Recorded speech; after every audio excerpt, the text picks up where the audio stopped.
박 대통령의 연쇄 4강 외교가 마무리됐습니다.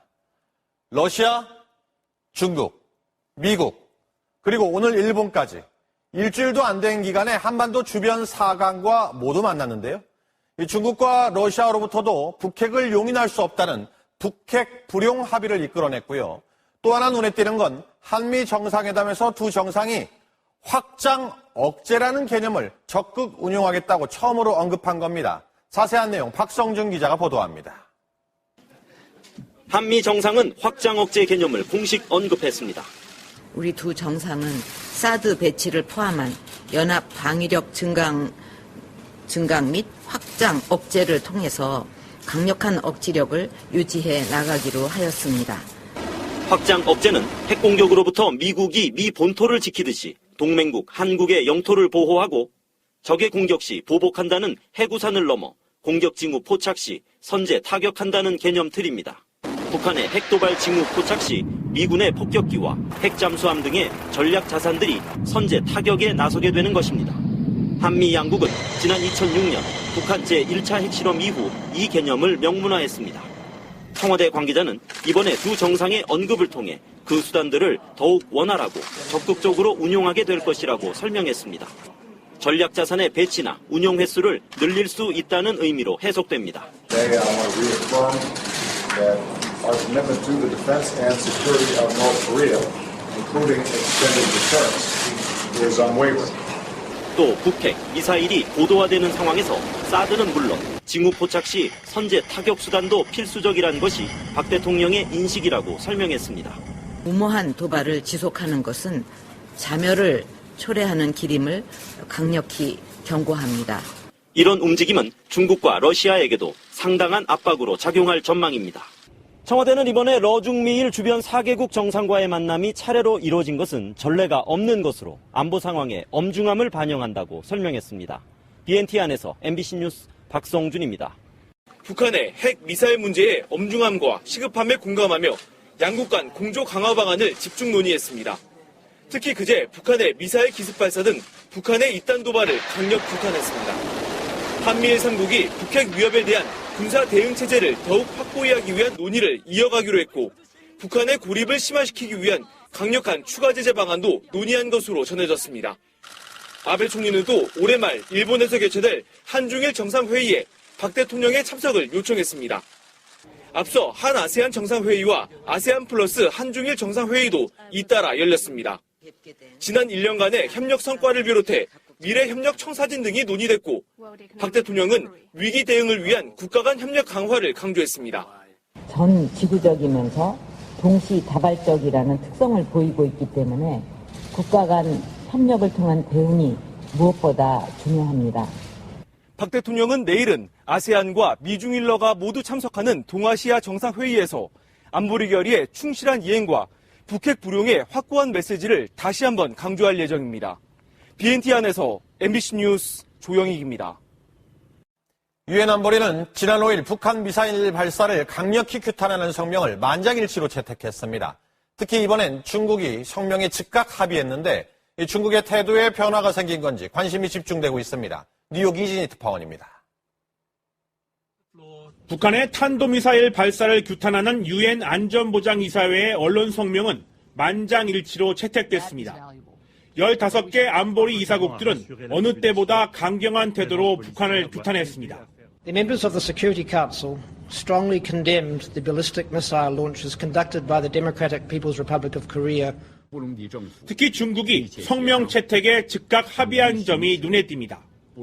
중국은 지난 7월 한국과 미국의 사드 배치 결정 이후 북한의 3차례 도발에 대한 안보리의 규탄 성명을 무산시켰습니다. 하지만 지난달 24일 북한의 SLBM 실험 이후엔 성명 채택에 합의했고 이번에도 한미일과 일치된 목소리를 내므로써 북한 규탄 대열에 동참한 겁니다.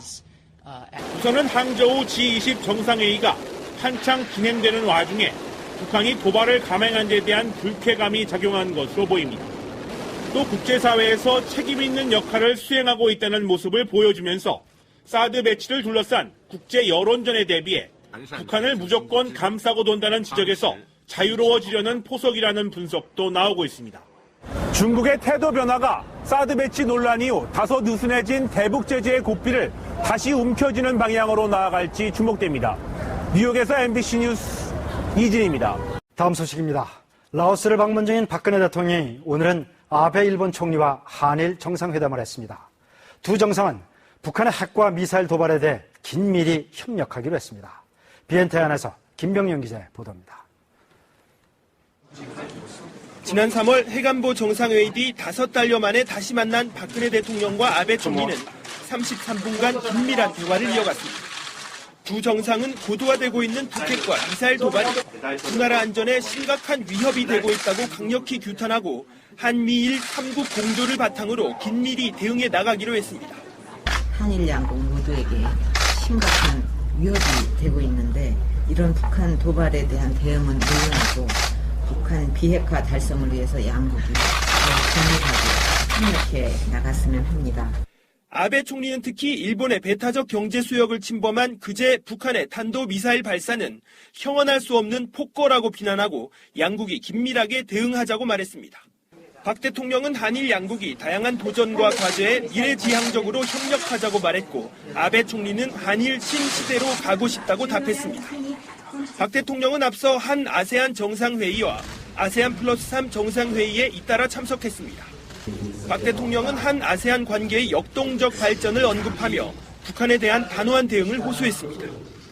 한국과 아세안은 국제사회 위기의 순간마다 오히려 협력을 더욱 심화시키면서 관계를 발전시켜 왔습니다.